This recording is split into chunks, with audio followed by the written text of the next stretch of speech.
господинот Драги Змјанаc, основач и председател. Учештена телевизија. Прво благодарам за присуството. Многу ни значи после оваа пандемија да се охрабривме да организираме прес-конференција во живо. Не подсети минатата година кога имавме тука прес-конференција, дали ќе стартуваме со комбиниран модел на настава, онлайн или со физичко присуство. Така да наскоро ќе имаме нови податоци, ќе бидете повторно поканети многу скоро за едно ново истражување што го имаме. А сега да се надоврзам, односно да посочам со кои проблеми, кои се најкарактеристични проблеми со кои се среќаваат нашите СОС оператори. На СОС линија која функционира 29 години е многу важна за детската амбасада Мегеши, не само за дефинирање на состојбите во Македонија, туку и како потенцијална можност да му помогнеме макар и на едно дете за да излезе од некогаш лавиринтот на недоволно функционална институционална поддршка. Она што мене лично ме загрижува е што веќе пета година поред со висок процент на 32% или 98 деца талкаат во нерасчистени меѓубрачни односи,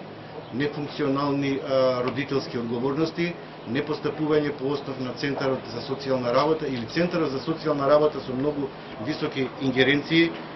не може да го оствари правото на видување на детето со вториот родител и имаме системско отеѓување на детето од родителот, односно некогаш и самиот родител не може да свати дека има одговорност кога намерно го отуѓува детето од вториот родител, а за време на пандемијата пак се користи можноста главниот старател да му попречи право на видување на вториот родител со неговото дете. И она што загрижува во овој период, првпат ни се јавува да имаме 8 деца кои се грабнати од страна на еден родител, доброволно или не, и тоа се 2% во нашиот извештај, меѓутоа е голем индикатор дека имаме нефункционален систем на постапување по најдобар интерес на детето. И иницијативата за заедничко одговорно родителство што ја стартувавме уште 2015, каде што имавме две јавни дебати во собранието, во Македонското собрание, укажува на потребата дека ние не можеме да очекуваме родителите секогаш доброволно да се договорат за правото на видување, туку дека Центарот за социјална работа треба да биде клучен фактор во тоа да му возможи на детето подеднакво и спрема препораките на Комитетот за правата на детето да остварува подеднакво право на видување со двата родители. И родител, кога е детето кај таткото да се чувствува дека е дома и кога е кај мајката да се чувствува дека е дома и да нема пресметка меѓу двата родители врз детето, затоа што исто така има индикатор, иако е на 4-то место со 10%, дека овие нарушени брачни односи многу влијат врз менталното здравје на детето.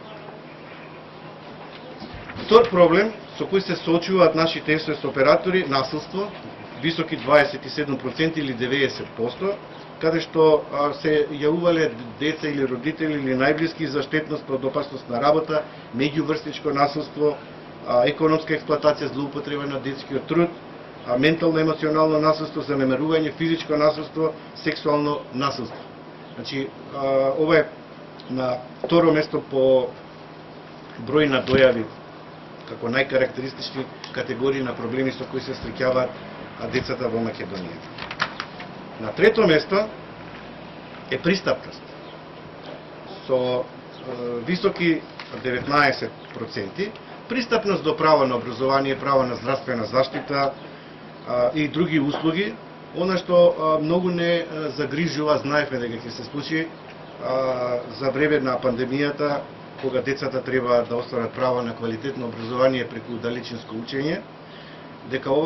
15 деца кои се јавиле кај нас имале проблем со пристапност до образованието како резултат на немање на извод од матична книга на родените. Знаете дека многу често говориме за оваа бројка дека е алармантна и дека државата треба да направи се да ги стави децата во систем, бидејќи тие се невидливи и многу лесно може да